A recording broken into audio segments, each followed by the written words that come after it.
The IBRT's Threadless store is now open. T-shirts, hoodies, even phone cases and protective face masks are now available at our very own merch outlet, iceboxradio.threadless.com. Choose from the IBRT logos, Scoop Sisters, Funny in a Small Town, Frozen Frights, and more. Then choose your merch. Clothing for men, women, and kids in a variety of colors. Accessories including buttons, stickers, mugs, and tote bags. Even notebooks and skateboards are available, and every sale helps the Icebox Radio Theater continue to bring the Northland's stories to the world. That's the Icebox Radio merch store at iceboxradio.threadless.com, or just visit iceboxradio.org. Too Bright, the only book light that somehow fights communism, presents Lance Manley, Library Detective. There are a million stories in the naked city, but only about 20,000 on the shelves of the public library. For the average reader, that's enough, but it's a different story for the writers. If you're one of the thousands, nay, millions of keyboard jockeys currently hammering out manuscripts in the desperate hope of one day seeing your words rendered in ink and wood pulp, there's not enough self-space in the world to guarantee that thin sliver of hope represented by 2 inches of painted steel in the fiction section. Most writers never get that far. Their murder mysteries and ghost stories haunt the bottom drawer of their basement desk, or float around the internet like pulverized meteors in the endless void that is e-publishing. But for some scribes, a life of quiet desperation just can't stay quiet, and when their desperation gets loud, that's where I come in. We'll be back to Lance Manley in just a moment, but first, friends, have you given any thought to the red menace that is currently right outside your door, ready to kill, maim, and destroy all you hold dear? Are you spending time with friends and loved ones, enjoying yourself when you really ought to be preparing for the day when the godless red horde sweeps across our borders like a colony of fire ants, hell-bent on crawling up the pant leg of our defenses and invading the very crotch of America? Is that what you've been doing? Well, stop it and begin to do what's right by purchasing a new booklight from Too Bright, the company recently named Best Former Defense Contractor by Guns and Ammo magazine. Yes, with Too Bright Booklight, you can see every defense map and decode enemy messages, as well as the pages of the latest bestseller, with crystal 5 million candle power clarity, and you'll be ready when the inevitable invasion comes to blind the Red Army, allowing you to defend your home with a clear field of fire, or simply run away if you're a Democrat. Whatever the case, Too Bright is the name you know to know when you want to see things clearly. Look for the Too Bright order forms in Guns and Ammo, Soldier of Fortune, and Ladies' Home Journal. Too Bright. Don't look directly into it.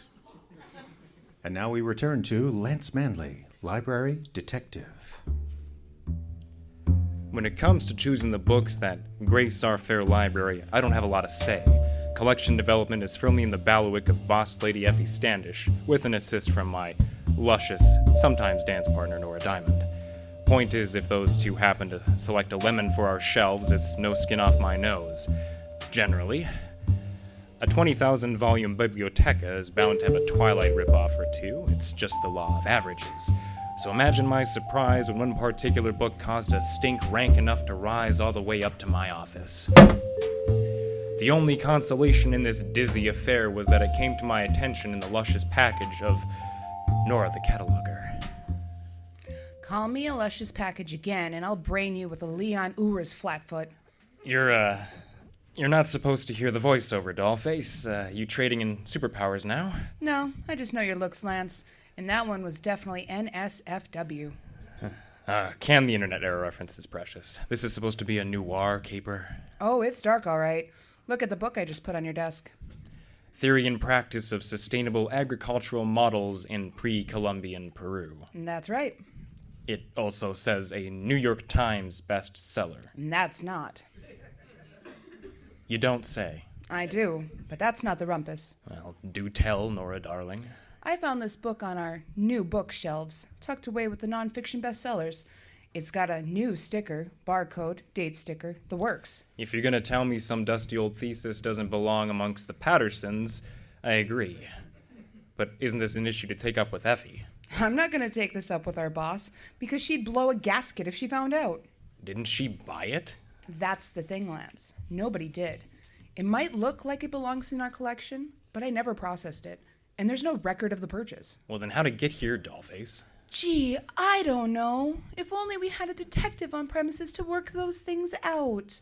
Figure it out, Lance. And remember, it's both of our hides if Effie finds out. So there it was. Orders from on high to figure out the most twisted puzzle yet. Someone was faking literary prowess to gain nothing more than a spot on our shelves. Sounded cuckoo to me, but I'd never set pen to paper to the extent of this tome. I began my investigation with a close look-see at the book in question. Other than our processing elements, it appeared to be exactly what you might think, a doctoral thesis on farming in ancient South America. The publisher was a university press, and the author was a one Dr. Bradford Peabody, which a local quick check of the records told me was a local. Our Dr. Peabody did his co-ed ogling at the State Branch campus right there in town. So I checked out of the office, hopped in my heap, and made for the campus and ag building, after which I came to wish this department would figure out a way to grow more parking spaces. But in something less than a full epoch, I found myself checking doors down a dusty hall of prof offices, exactly like every other hall and every other building on every other campus across America. The only thing different about this one is most of the New Yorker cartoons taped up on the doors were about cows. By and by, I found a door that had neither bovine or scribbles taped to it. All it had was a National Geographic picture of a tribal mask that would scare a cat out of 6 lives, and a single name printed on a plastic slate that said Peabody.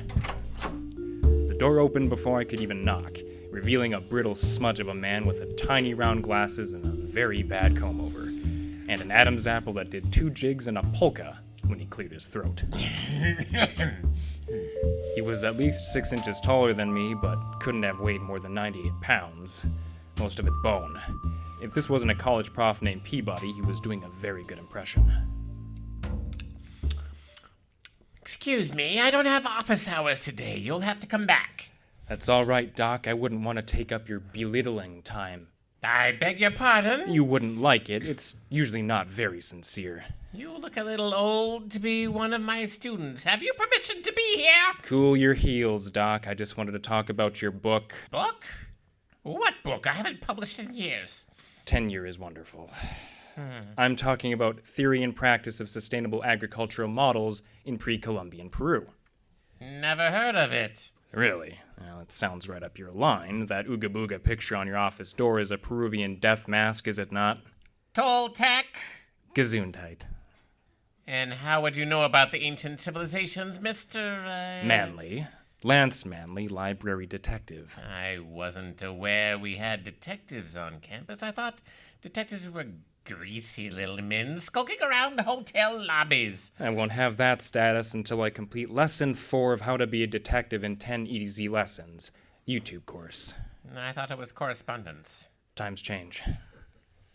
Whatever the case, I don't know anything about a book, and I'm in a tremendous hurry. So if you excuse me, I'll let you slither back to your hotel. I already explained, Doc. I'm not a hotel-level Seamus yet. I do my sleuthing down at the public library.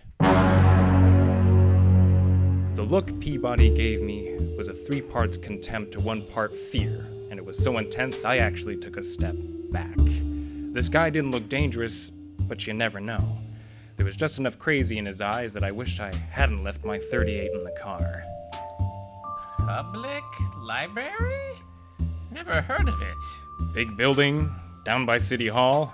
Yeah? Well, what's it for? Books, mostly. This one, for example, the one with your name on it. Well, never seen it before. Why don't you look at it before you say that? Never seen it before. That's better. Sorry, Doc, it must be a misunderstanding. That's right, a misunderstanding, so if you'll excuse me. And with that, he whipped around like a scarecrow knocked loose by the wind and did a fast walk to the end of the hall and out. He claims to not have written it? In so many words, yes. Of course, I didn't believe him. How could you? How could anyone? You know, some of those professor types are nutcases, so I've heard. You didn't go to college, Lance? I didn't say that. I assume you did. BA from Radcliffe, Masters of Library Science from the Sorbonne. Zowie. And don't change the subject. Did you get a degree? I've gotten the 3rd degree from you a couple of times. You've never gotten a piece of paper from a man in a funny hat that costs $100,000? That funny hat costs $100,000. Lance. All right, dollface I'll give her. I did a few semesters a long time ago. We still had chalkboards with real chalk then, but alas it came to naught. You could always go back, you know. Why is it people who graduated from college are always eager for everyone else to graduate from college? Lack of debt envy. But we digress. Indeed. What's your next move with our shy professor? I'll dress up like a co-ed and try to get him to confess. I don't think you've got the legs for it. Well, you wound me, dollface, but I see your point. There's always plan B. Which is? You dress up like a co-ed. No. I figured as much. Actually, this one has me stumped. Why would anyone write a book then lie about writing a book? I would think that would be obvious. You trying to out-sleuth me, Nora? You told Peabody you were from the library, right? Yeah? And the next thing he did was make a hasty exit? Damn it, it really is that simple, isn't it? Probably. Peabody knew he pulled a fast one sneaking this book into our collection, and when confronted by you, made like a post-equinox decisionist. You mean he leafed out? Maybe you don't need a degree after all.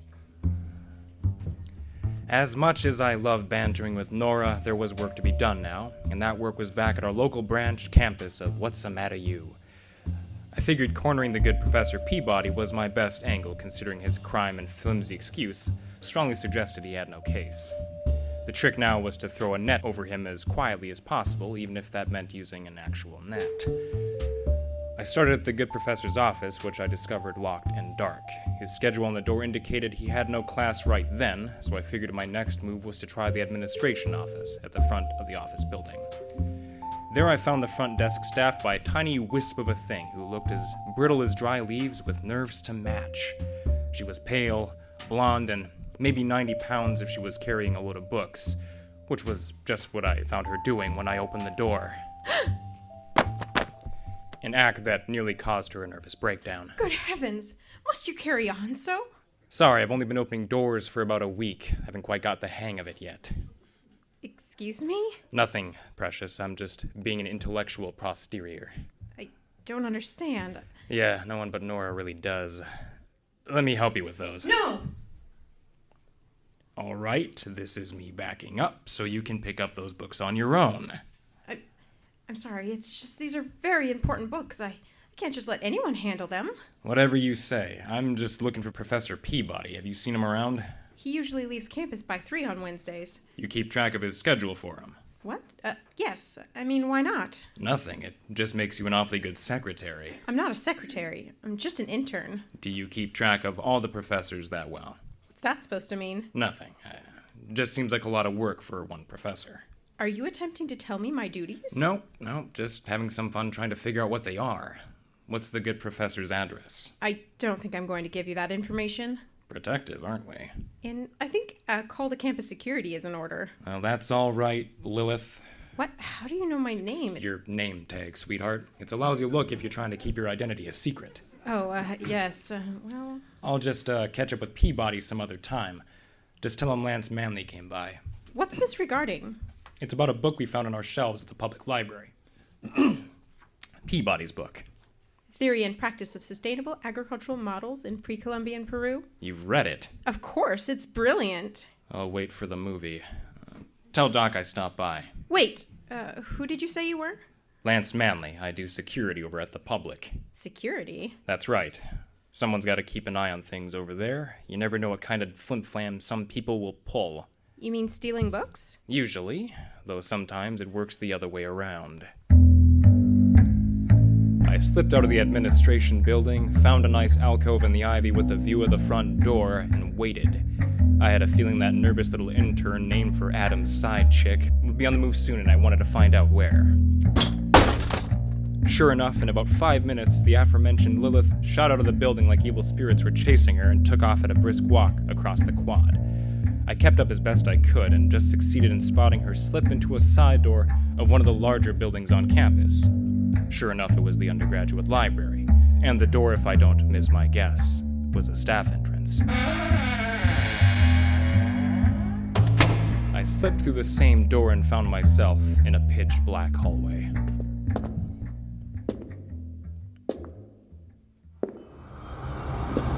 The only thing keeping me from running into the walls was the eerie green light of an institutional sign at the end of the hall. But there wasn't so little light that I couldn't see a dim glow from under the glass door on the left. I slipped inside and I lit a match. That gave me just enough illumination to find a single bulb hanging from the ceiling. I found the string swinging in the dark and I gave it a tug.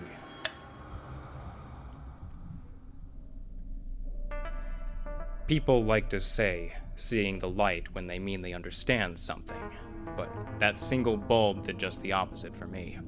The light that shined out from it plunged me into a world of madness. I was in a small room, a closet or storage room, and that had been converted into a kind of makeshift shrine. There were newspaper clippings on the walls and a shelf with a few personal items lovingly displayed. Items like a shaving razor and 3 bow ties. A map of campus adorned one wall with various spots marked in red ink that was rendered in a crazed scrawl. The spots had labels like office, favorite lunch spot, favorite bench, and made eye contact, October 15th. Taken all together, this was a window into a disturbed mind. The most disturbing part, there was another wall dedicated to hundreds, maybe thousands of photographs of a single man. Old Scarecrow and Adam's apple himself, Professor Bradford Peabody. How do you like it, Mr. Manley? You startled me. I'm sorry. How do you like it? Where are you, Lilith? Here, in the shadows. You must not be much of a detective if you didn't notice me. Well, you got me there, sweetheart. I guess I was a little overwhelmed by all this. It's your handiwork, I take it? Just a few mementos from my favorite professor. Sure. He, know about all this? Oh, no. I would be too embarrassed. You see, Mr. Manley, there's a special relationship between teacher and student that can only exist on a higher intellectual plane. But there's a cost. I must deny myself. I must not get too close. To do so would sully the amazing connection that Dr. Peabody and I currently share. Is that so? Absolutely. He has an amazing brain, and a genius the likes of which the world hasn't seen since Einstein. He's that good, huh? I didn't know ancient Peruvian pig slop was that important. Don't be flippant, Mr. Manley. You're not in a position to be flippant. And with that, she emerged from the shadows and took a step toward me. And for the second time that week, I wish I'd slipped my .38 into my trench coat pocket, because the little girl in front of me held an automatic aimed right at my heart. Whoa there. No need for guns, sweetheart. Be careful with that thing. You might get hurt. Unlikely. I purchased this little item a year ago and made sure I learned how to use it properly. It comes in very handy when encouraging certain distractions to leave Dr. Peabody alone. Distractions? He's a very handsome man. It's not unusual for your garden variety trollop to notice. When some of those undergrads get too close, I encourage them to go chasing after football players instead. In an honest and lawful way, of course. There's no hidden cache of bodies out there, if that's what you're inferring. Not that I haven't been tempted. Special relationship, huh? You doubt it? Only trying to understand it. If I'm reading you right, you'd do anything for the good doctor. Anything? Even process a book with forged library credentials and sneak it onto the bestseller section? Dr. Peabody is a genius, but idiots like your boss can't seem to understand that. She refused to add his book into the collection, even when I offered to donate one of my copies. But once the public gets a hold of his work... You really think the public is going to check out Peruvian Corn and Me? That's not the title, and you know it. Look, Lilith, there's no reason both of us can't just walk away from this and go on with our lives. I'll give you your book back and forget this minor case of assault with a deadly weapon, and you can go back to worshiping at the Church of Peabody. No one needs to know. Not good enough. Not nearly good enough. You don't understand, Mr. Manley. The world must know of his genius. The world must understand what I've come to understand. And if they don't want to admit it, I'll force his genius down their throats until they do. They have to see. They have to. Well, there's something you should have seen, Lilith. That I'm mad? That I'm a fool for thinking this way? I've heard it all before, Mr. Manley. No, you should have seen that while you were monologuing, I got close enough to do this. What? Hey, watch it. That gun was expensive. I'll take that. Give it back. No. Oh, come on. I needed to scare the other girls. No, Lilith. You shouldn't be playing with guns. But I want one. Then you can pick it up at the police station where I'm taking it. You should have no trouble retrieving it, if you have a legal permit. You, how Yes. could you? Yes, I am. So you really brought her gun to the police? Yep. And now the authorities know about young Lilith and her priorities. She's unlikely to get another permit.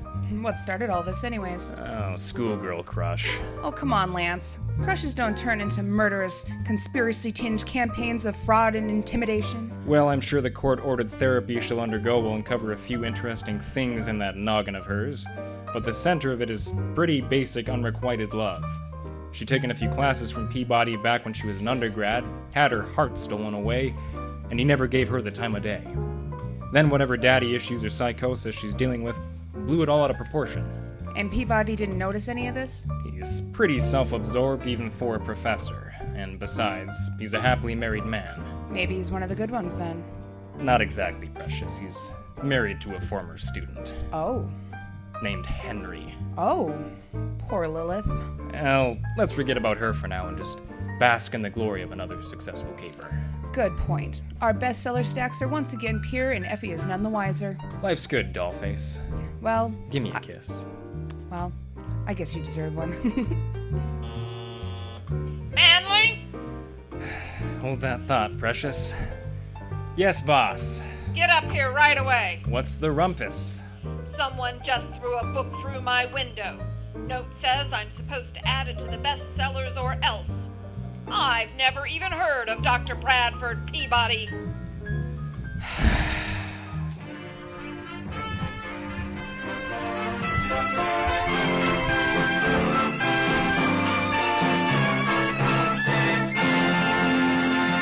This has been Lance Manley, Library Detective, brought to you by Too Bright, the only book like Stalin mentions by name when denouncing the decadent West.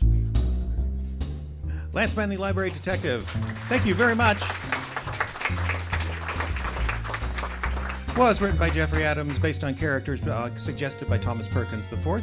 Jim Yount played Dr. Peabody. Charis Boyer was Lilith. Scotta Turner was Nora Diamond. And Caleb Silvers is Lance Manley. One more time for Caleb.